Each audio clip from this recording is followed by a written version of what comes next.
What's up, y'all? You are listening to For the Artists, a podcast brought to you by Creative M Projects. I'm your host, Melissa Sharee, and I just wanted to take a quick pause because normally this would be the time when I introduce my co-host, Eric Seats, and he's not with us today. His dad transitioned, guys, this week. I believe it was unexpected. So just send lots of love and light and prayers his way. Those of you guys that are listening now, those that listen to us every week, he could use all of that support right now, I'm sure. But I am still very excited. Hope that's not an awkward transition, but I am very excited because the guest that is here, I love that I say that as though you're like present with me, but your presence is felt.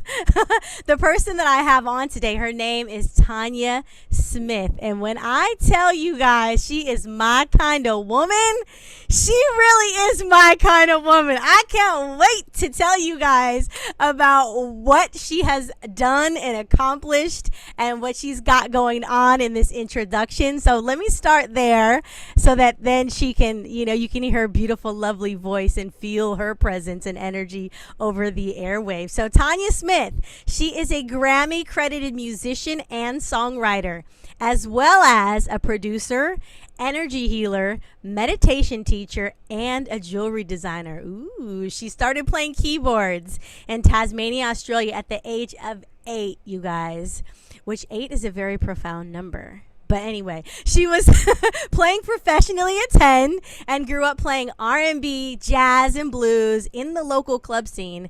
After hearing Jimmy Smith play B3 at 11 years old, it changed her life. She later moved to Sydney. She played live, appearing in music videos and many of Australia's biggest artists, culminating in a tour of Australia, Japan, and the UK with Kylie Minogue. I hope I did not jack up that last name. She composed music for Nintendo and Gameboy.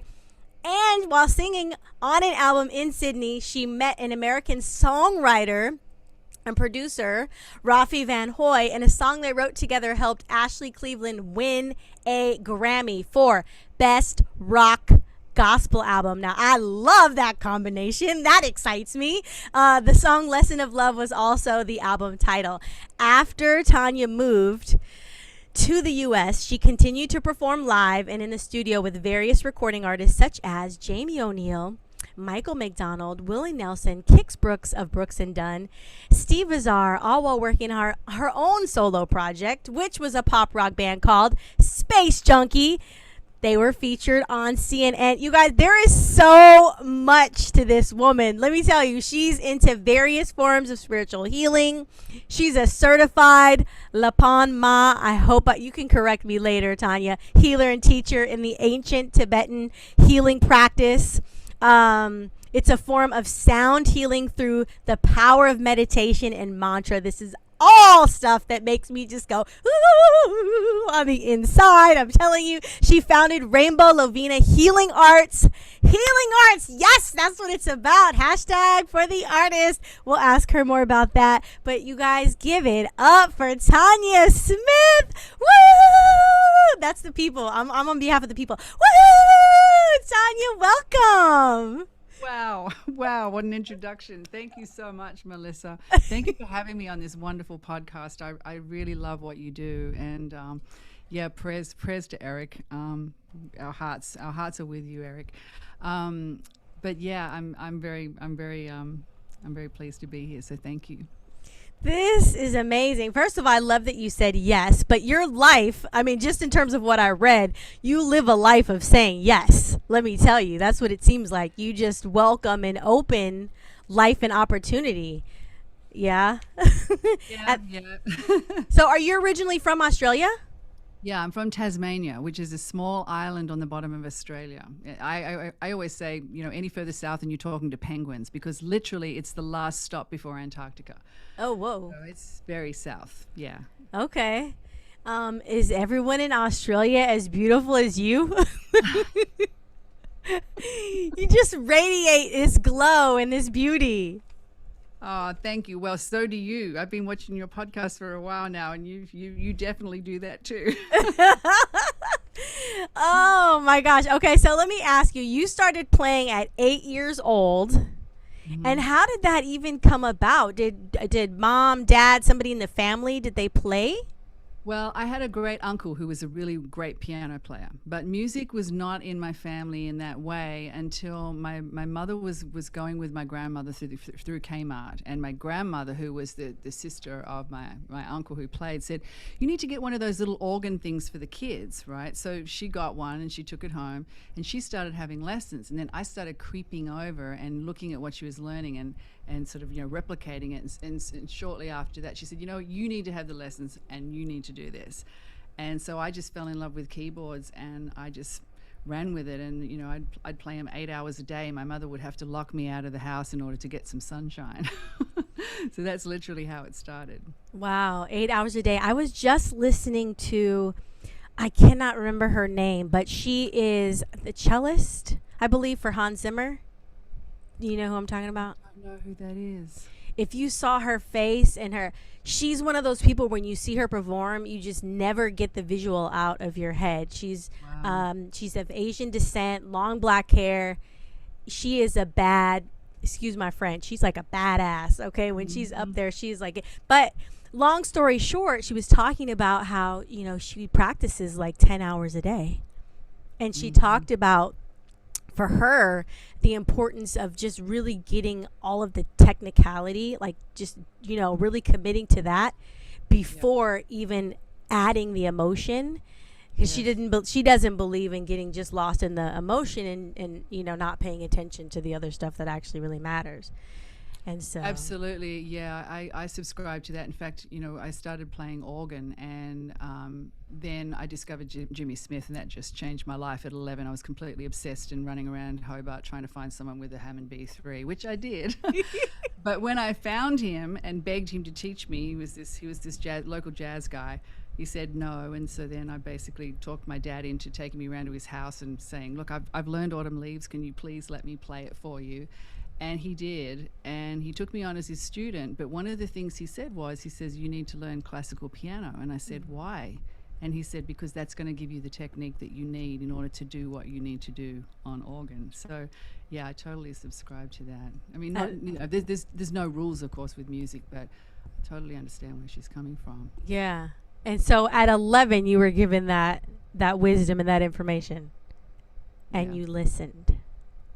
And I was obsessed by keyboards. All I cared about was keyboards. So I was just sucking it up wherever I could find it. Well, listen, you were probably not probably you were born with a gift, because I have a keyboard and I put my fingers on it, and I don't have that say, like, it doesn't come to me as naturally as other people.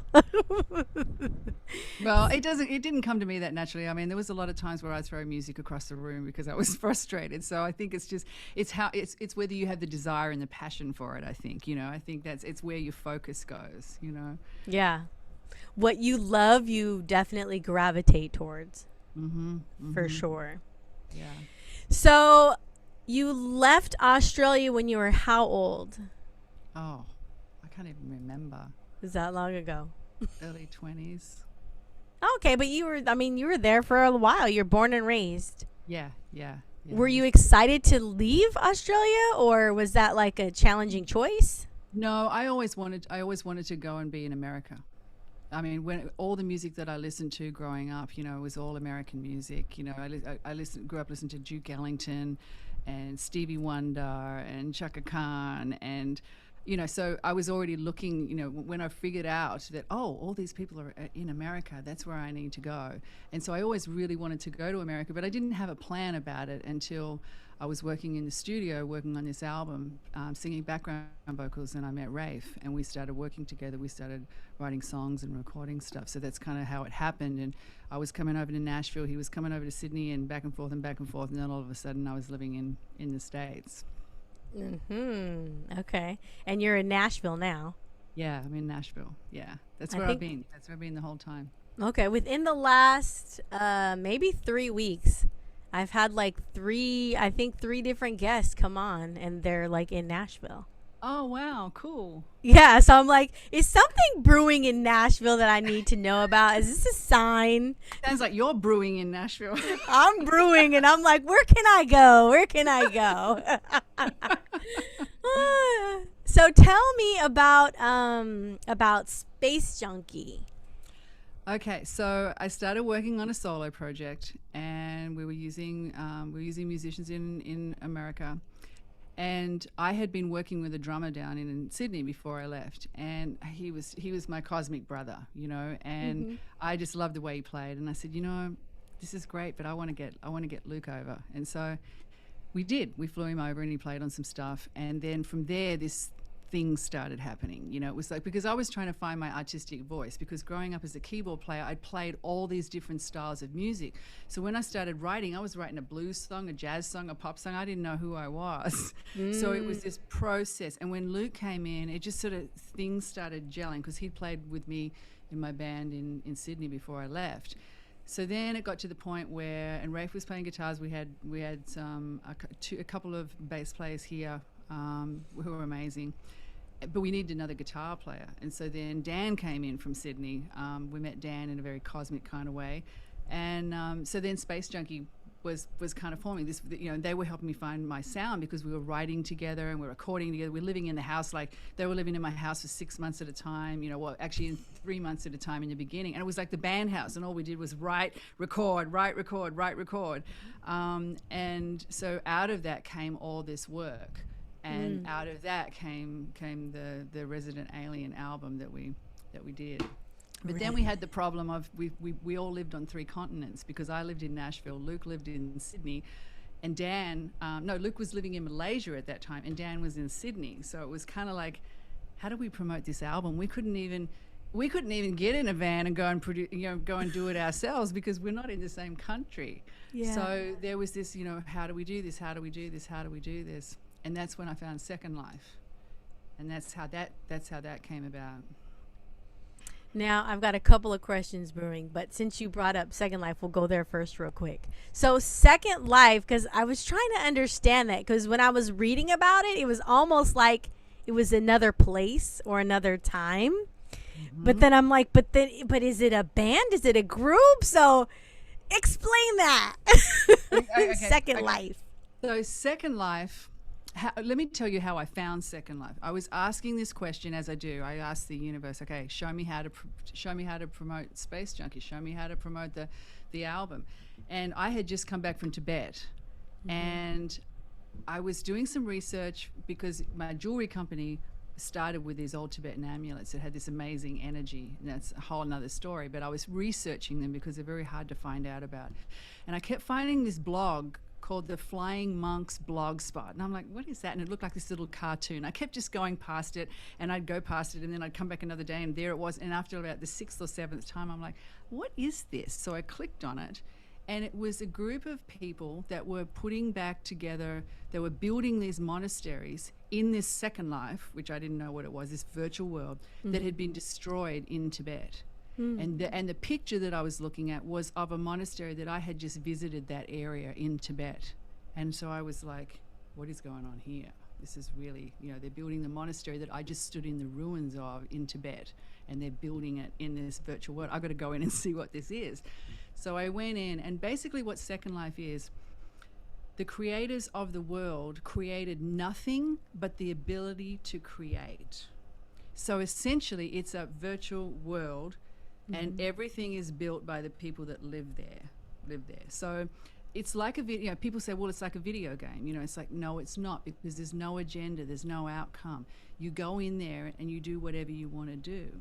And so it's like a physical expression of sometimes parts of yourself that haven't been expressed yet, sometimes parts that you want to magnify, you want to explore, but everything in there is built by the people that live there. It's like they build houses, they build shops, they build everything. All there is land and sea when you go in, and everything you see is built by the people that live there. And so I went in there and went, you know, because people were playing music in there, they were doing gigs. And they'd have a little avatar going like this with a guitar, and they'd be singing their music, you know, and people loved it. And I thought, if I go in here with my band, maybe I can do something that will get us some press. And so we went in there and we made a stage that was like a spaceship, and we had 50 moving lights, and we had this whole thing that was like performance art, because we would do it like a concert. We'd have our avatars and we'd have instruments and we'd play, and it would look like an animated band. But then and I would talk to people, but then when it was time to play the song, we'd play the song off the album. And so we started doing concerts in there like this. And we had corporations that got us to come and do stuff on their, in their universities and Sims and stuff. And we just got amassed a following in there, and it was so much fun, and it was just amazing. And then we didn't know, but one of our friends in there, because no one knows who you are in real life. It's against the law in Second Life to say who you are in real life unless you want to. But if you know who somebody else is, you're not allowed to divulge that information. You have to address them as who they are in the world. So unbeknownst to us, one of our friends was a CNN producer.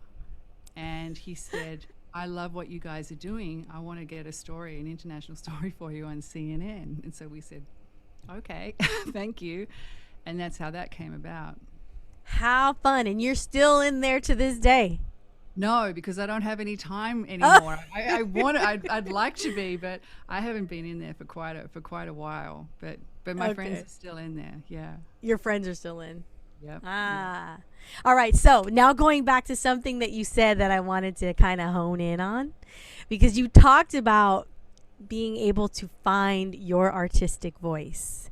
And that's definitely something that's a recurring theme for artists that are like just trying to find their way. It's like they're trying to find their voice. So at what point, it sounded like you kind of meshed with the right people. You were surrounded with people that during a time that it just kind of helped bring that out. Would you say that it was the people, or? Yeah, definitely. I had started writing songs, myself, and I had been writing with a partner in Sydney. So we'd been sort of exploring, pop songs, et cetera. But then when I met Rafe, he was a very proficient songwriter. So writing with him took everything to the next level, and I learned a lot from him about songwriting. And so I just, when I came to Nashville, it was like, well, do I want to be a live musician? Do I want to be a studio musician? Do I want to write songs? What do I want to do? What do I want to focus on? And I really just wanted to focus on what I was doing. So that's what I did. And I just wrote songs and recorded them, and wrote songs and put some away and recorded some. And through that process, I found the songs that I thought was good for me, especially good for my voice. And what I wanted to say and how I wanted to say it, and sort of the genre just kind of came together once I put the band together, and we just recorded whatever we wanted to record, and we played whatever we wanted to play. And that was the beauty of it, because sometimes having a label deal is really great. But sometimes you can be restricted in that. So what you don't get on one way, you get another way. What we got was we just got to record in our house and make the record that we wanted to make. Yeah. So that was that was fun. And through that, this process happened where I sort of found whoever I am as an artist, and I still don't really know who that is, but it seemed like for what that album was, it was a concise picture. And so I think you just have to experiment. You just have to go where the wind takes you, and then look at that, Yeah. So it was very natural in terms of what is coming out. It just is a natural embodiment of what you love and who you are. Yeah, absolutely. Because to me, that's what music is. If I can't express myself in that way, then what are we doing it for? Now, when you were younger, so when you started playing keys at 8, did you have in your mind, I know earlier you said you didn't have a plan at some point in time, but it's like in your mind, did you see yourself doing certain things, and were you moving towards those things that you saw, or were you just really just doing what you loved, which was, all things music? I would say it's a little bit of both. I mean, in the beginning, I was definitely I just wanted to be the best keyboard player that I could be, and I was obsessed by it, and I was obsessed by music, and so I was just devouring everything that I could, to be a better musician. And then through that process, I started meeting people who wanted to help me, and in fact, when I was 14 years old, I was playing piano in this music store, and this guy came up and said, "Oh, I really like, the way you play. Why don't you come down and jam with my band?" Well, this was like this, to me, very famous local musician. He was a guitar player. Mm-hmm. And so I went home and told my mom, "Hey, I've been asked to go and play with this band." And Mum goes, "Well, you're 14 years old, so you can't go." And I'm like, "I have to go. This is what I want to do." So my mum took me. She took me, and I went and jammed with the band. And I don't know what they thought about my mum being there, but they didn't think I was as young as I was. And so it wasn't until later that they realized that I was still in high school. But a year later, they asked me to join the band. And so I literally finished high school while I was playing with this band with musicians who were like, 10, 20 years older than me. And I had my parents' blessing, and I only thought about that about a few years ago and thought, that's really not a normal upbringing at all. No. But it seemed normal to me because I was getting to do what I wanted, which was play music, So I loved it. But you wanted to be the best. Where did that come from? Because that was like your drive in the beginning. Yeah, well, my parents were really, really supportive. They supported me. Mm-hmm. And when I would get frustrated and I would, throw the music down on the floor and get, stomp away, my dad would go, "Now, so-and-so that you like." And I'm like, "Yeah." He goes, "Well, if you want to be as good as him, you got to practice. I'm not going to make you." That's all he'd say, because he knew how to activate that part in me. It was like, I'm going to do this. I'm going to do this. And then I'd go back. And so then I'd apply myself again. So they were really, really supportive. Okay. Now, at what point did you shift? Because maybe you haven't shifted, but you're handling a lot. Like, you have a lot. It seems like you have a lot of things going on. You've got your own solo work. You started, this. Is it a foundation? No, but it's just a healing arts organization. Yeah, it's an LLC. So you have that going on. Mm-hmm. You're also teaching. You're making jewelry. I mean, these are a lot of things. That's why I'm like, you're my kind of woman, because I'm like, what? Who's to say we can't do all of these things all at the same time? So I'm going to ask you, how are you able to do that? How are you able to do all of those things, manage it, handle it? Well, it's kind of like they all find their ground. Like this year has not been so much for jewelry. I usually do, at least two collections a year. And this year I haven't done one yet. So I'm going to do one big one at the end of the year, because there's been too many other things happening with Rainbow Lavina. I've been trying to get some things to the next stage with that. But it's follow my heart. I follow my heart, and that tells me, okay, not this today, this apply yourself over here. And then sometimes I've been working, just recently I've been working in a very interesting way, because normally, I'm working on some musical projects at the moment, and I can't get the time to actually sit down and block out time. So sometimes I'll log out after a client, and I've got my keyboard right next to me here. So I log out of my client and I'll go to the keyboard and then put a part on a track, and then an hour later I'm back on another call. And so that's been a different work ethic that I've noticed happening, where you don't have to allot these big pieces of time. Mm-hmm. You can just sprinkle over here, sprinkle over there, come back here, So it's all just that flow, finding the flow of how it works, and then trusting it, and making sure that it really does make sense, of course. But it seems to work. Music had to take a little back seat for a minute, but now it's come forward in a different way. So I'm looking forward to that. I love that. 'Cause this morning I didn't sleep well. I was just like physically uncomfortable. It was just, how you just have a bad night's sleep. And then I woke up this morning not feeling that great. And fortunately, I had the luxury of being able to just kind of take care of myself, put an ice pack on the neck, just try to relax for a minute. And I realized just the unnecessary pressure sometimes that we put on ourselves to just go. And it's, it's like, why are you living your life, Melissa, like you're clocking into a 9-to-5 job when you don't necessarily have to do that? You know what I mean? Right. And it's like you have to just be conscious of our own behavior, because sometimes we just naturally start to do things that are contrary to what our heart is telling us to do. Right. If that makes sense. It makes total sense.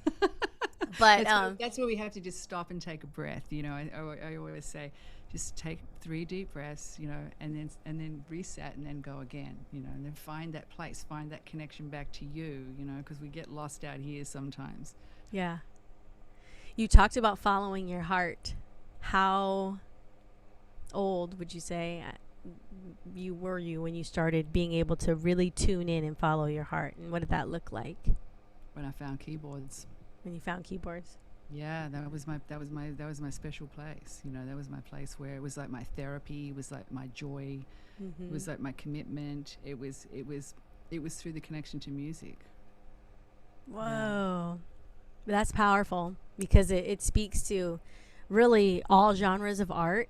It's like when something has been innately been like given to us, which I believe that we all have something, right? Right, absolutely. And the connection between that and just the heart language, how they do go together, and being able to recognize that.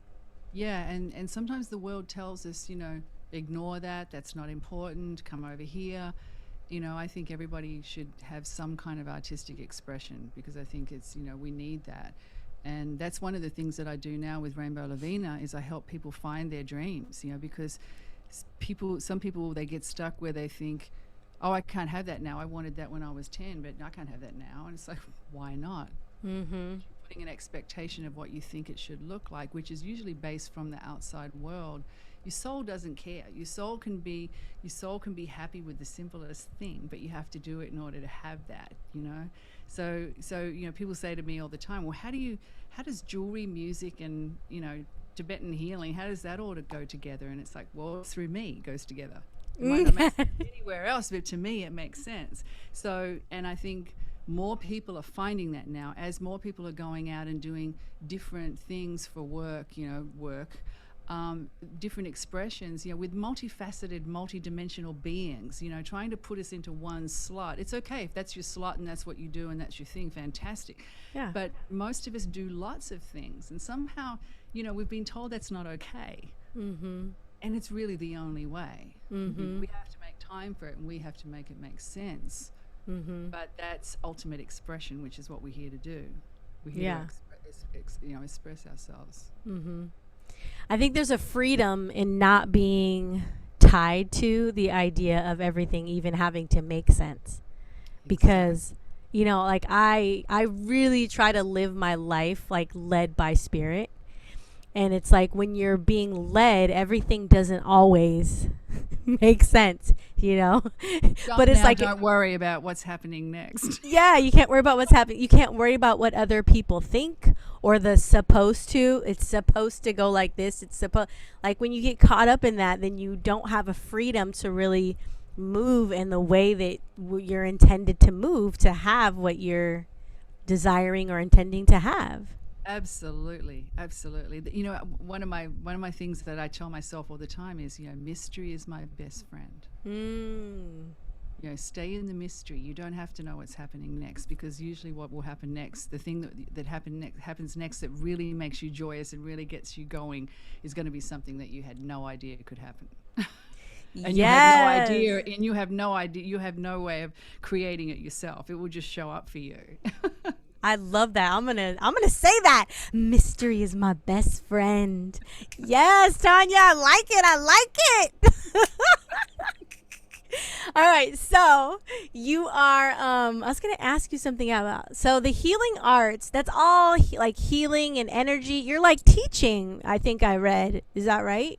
Yeah, there's when I studied different modalities. I apprenticed with a Peruvian shaman. I learned Reiki. I learned crystal healing. I'm a hypnotherapist. Lots of different modalities. But somewhere along the way, I just realized I had to find out where hands-on healing came from Tibet. And everybody said to me, "Oh, there isn't any." And I said, "Yeah, there is. I'm going to find it one day. I don't know how, but it does." It was just something that I knew. And so in 2008. I came across who's now my teacher, and he's a Tibetan Lama who was bringing an ancient form of Tibetan energy healing to the United States, and it was from a 7th century Tibetan spiritual text. and he was teaching it, and he was certifying healers. It was a 3-year program, and I was like, I found it. I found it. And so I went, and it changed my life. I mean, it was exactly what I was looking for. I was having really bad migraines at the time. I was looking for something natural to heal them, because I wasn't gonna go the conventional route. I tried some of that, and it didn't work as well as I'd wanted. So I did it, and then he taught 2 more years to become a teacher. So I didn't plan to teach. I just wanted to be a better healer. So I thought, well, if I go and do the teacher training, that will help me be better. And I ended up being the first teacher in the States to go out and teach a 3-year program in it. So that's what I do now. I teach others to become Tibetan energy healers. Whoa. As I'm listening to you, I'm just thinking about, because right now I feel like we're living in a time where there's so much being done to kind of highlight the differences, the divide, right? But I'm listening to you, and I'm just thinking about how just the commonality that's not so obvious, that we don't always see. Like, even when you're talking about like healing, right? Like spiritual healing. So it's like the way I was raised, like I was raised reading my Bible. I believe in God, right? And I too believe in the supernatural when it comes to healing. And it's just so interesting how the different religions, different cultures have some very common threads, even though it might be articulated in a different way. Exactly. I was talking to someone about that very thing the other day. To me, it all comes down to healing energy is love. And there are many pathways to love. But it doesn't matter how you got there, as long as you get to love. Because that's all there is. Anything else is just an aberration. It's a distortion. So all these, beautiful cultures and beautiful spiritual traditions, they're all just trying to get us to that place of ultimate love. That's the way I view it. Somebody else may see it very differently. But I was raised Catholic. I grew up playing organ in the church, and I loved it. It was beautiful. But my mom, she was very open about different things. And she said to us, okay, she said, I don't know how to give you the upbringing that I've had. So this is what's going to happen. You're going to go to Catholic church, and you're going to go to Sunday school. And when you're 16 years old, you can make up your own mind. And so I was like, wow, 16 is kind of this magic number. And so when 16 came, I still loved the church. I still loved how I was brought up. But all of a sudden, this world opened up, and it was like, oh, I can go and explore now. So that's when I started looking into different cultures, into different spiritual traditions. And it was, it was just this cosmic journey. It was a continuation of a spiritual journey. And I love it. I love visiting other cultures, seeing how they live, their beliefs, their traditions. I think that's a beautiful thing about planet Earth. There's so many of them, Yeah. Possibly see them all. Endless. Yeah. It's like you never stop being exposed, and you never stop discovering, and you never stop learning if you allow yourself to be in that space. Yeah. And don't reject anything. Just keep collecting, Yeah. So you play the organ. That's like a lost art. So so few people can play the organ anymore. Yeah, I never thought about that. You're kind of right. I have another friend who's a phenomenal keys player, and he plays the organ. And, he was saying how nobody plays the organ anymore. No one knows how to play organ. Wow. So he gets a lot of calls when they specifically want organ, because the pool is so small. And I was like, no, we cannot lose that.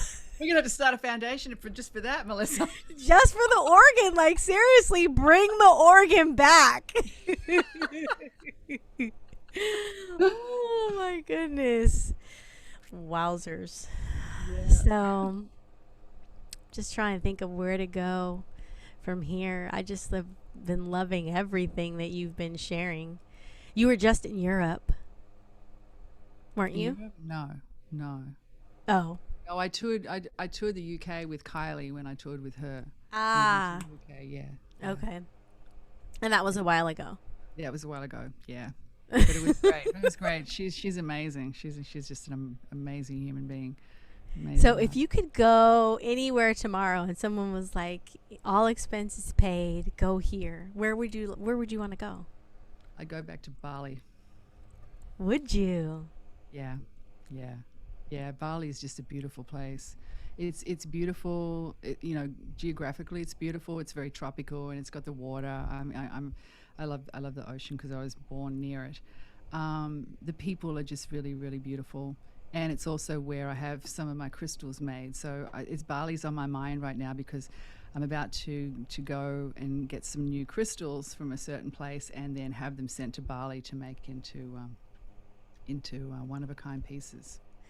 I was just binge watching America's Next Top Model. You want to be on top with Tyra Banks, and she took them, like the finalists, to Bali. Oh, And did she? Yeah, they stayed at the Ayana Resort and Spa. I've heard of that. Yeah. And I just looked it up because I was like, I want to go. Let's And go. now you're bringing it up, so it looks like Bali and Nashville are definitely in my future because they keep coming up. Yep. I'll Come take down to it. Nashville, and I'll show you around. Yeah, I'll take it. So, okay, here's an interesting question for you since you're talking about crystals, because I've always wondered about this, right? Because I don't know a whole lot, but I do have like friends or associates that are like into crystals and into their energy, and I always feel a little like, it just makes me think, because I'm like, I wonder if people are worshiping the crystal itself as having a power, or over like a higher power. Okay, so the way I see crystals is, first of all, the Tibetans call the world that we're in the world of the jewel, because jewels are under our feet everywhere. It's the planet of the jewel. Okay. So at its core, like, everything has a frequency. We talk about energy all the time. Oh, that person has great energy. Oh, your energy is great. Everything has an energy, and energy is frequency. Okay, because I look at it as music. Music is frequency. Frequency is everywhere around us. If we feel something that's not right, we don't feel good. That's a negative frequency, right? Yeah. So everything has a frequency. So even stones have a frequency. And each different stone, just like each different human has a different frequency, each different stone has a different frequency. Like, everything has an energy.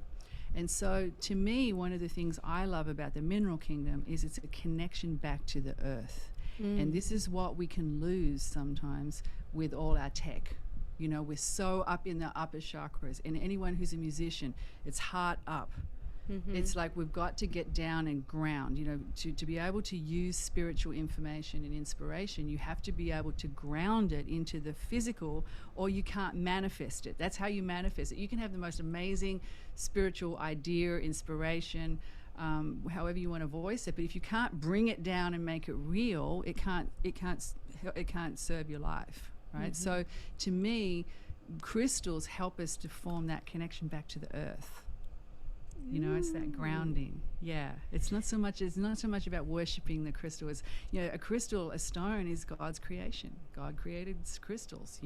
Yeah. And they have a different vibration. Just like, one day you might eat an apple, one day you might eat an orange. They're different frequencies that you're putting into your body that you feel like you need. So if you tune into stones, you'll feel them in different parts of your body. Ooh. Thank you for opening that up for me in a way that I have never thought of or understood. Yeah, it's just kind of like, I always say, well, I love animals, but, some people really, really love animals. Right? Yes. Right? It's like, well, yeah, some people love animals, some people love rocks. I love rocks. And it's weird because you love rocks. It's like, yeah, I do. I think they're beautiful. I just surround. I mean, okay, here's one. Ooh. I mean, is that not the most magnificent thing you've ever seen? That really is. Under the ground. If somebody didn't dig it up, we would never see it. Whoa. That's pretty. I'm fascinated. amazing. I'm fascinated. It's like all these things are under the ground. Look at I want to go dig one of those up myself.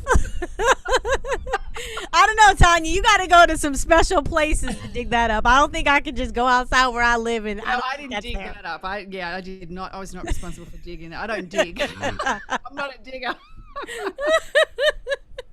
But I love that. All right. So what are you working on now? You said that before the end of the year, you're going to do a big collection with your jewelry. Mm-hmm. I am. I've found some old Tibetan turquoise pieces, which are very hard to find now, and I just found some, and I'm so happy about them. So there's going to be a lot of turquoise coming up. Okay. And then I've nearly finished my mixes on a new pop album that I've finished. Mm-hmm. I'm finishing up, so that's going to come out probably the first of the year, I think. But the thing that I'm focusing on most right now is a meditation course.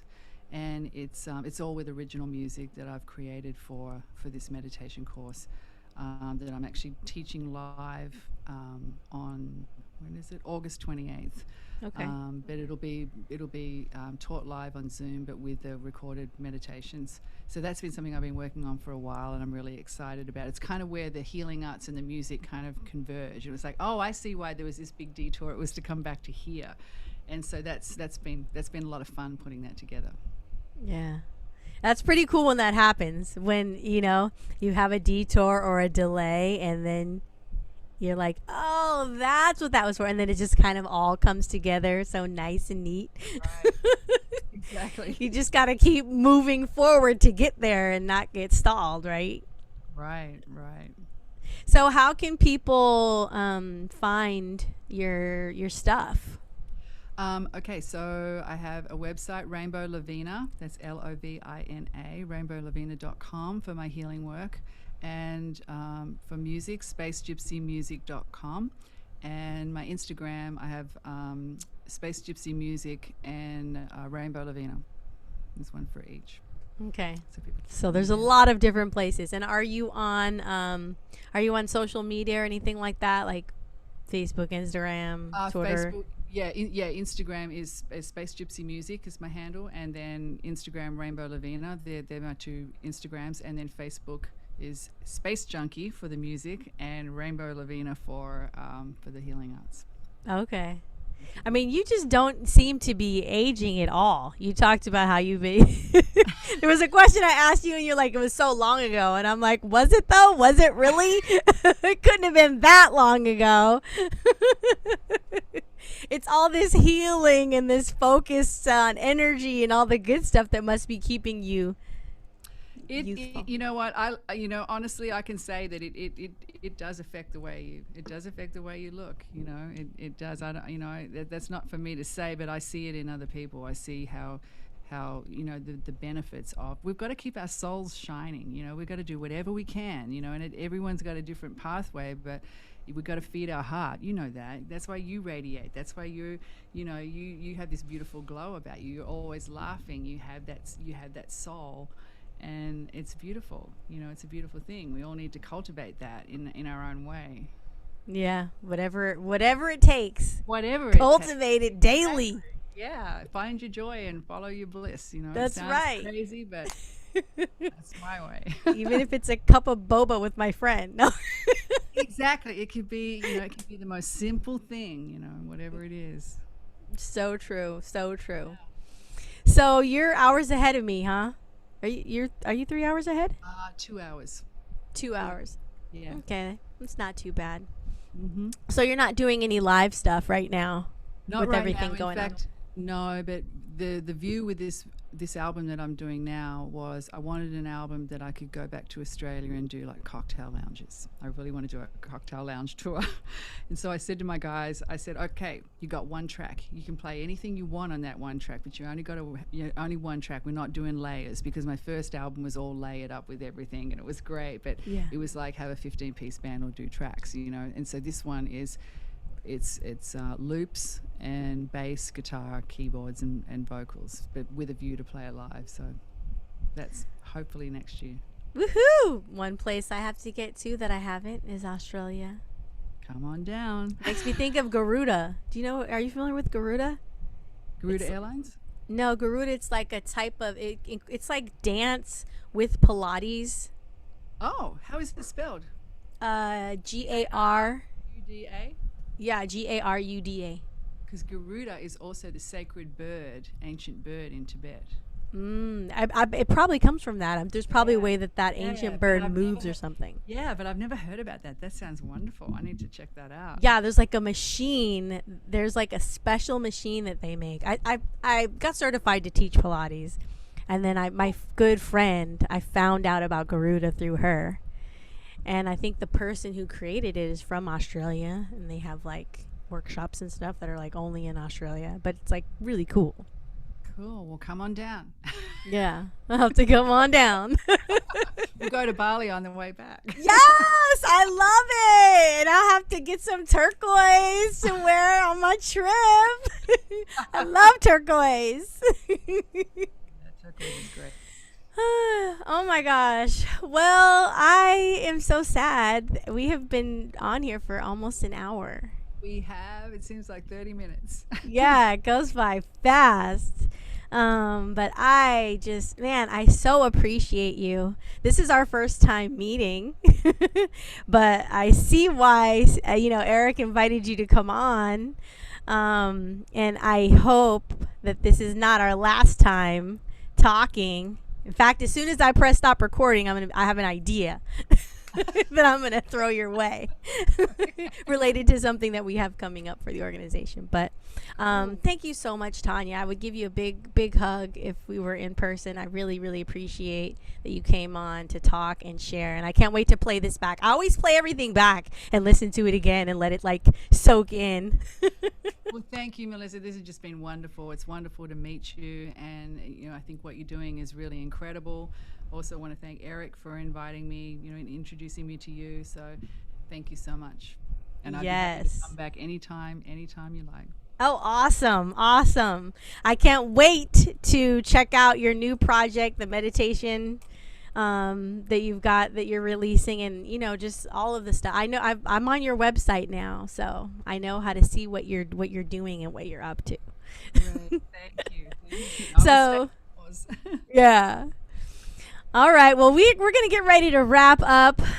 You guys, you have been listening to For the Artist, a podcast brought to you by Creative M Projects, which is a 501c3 tax-exempt organization dedicated to helping young artists develop from the inside out, spiritually, mentally, and emotionally.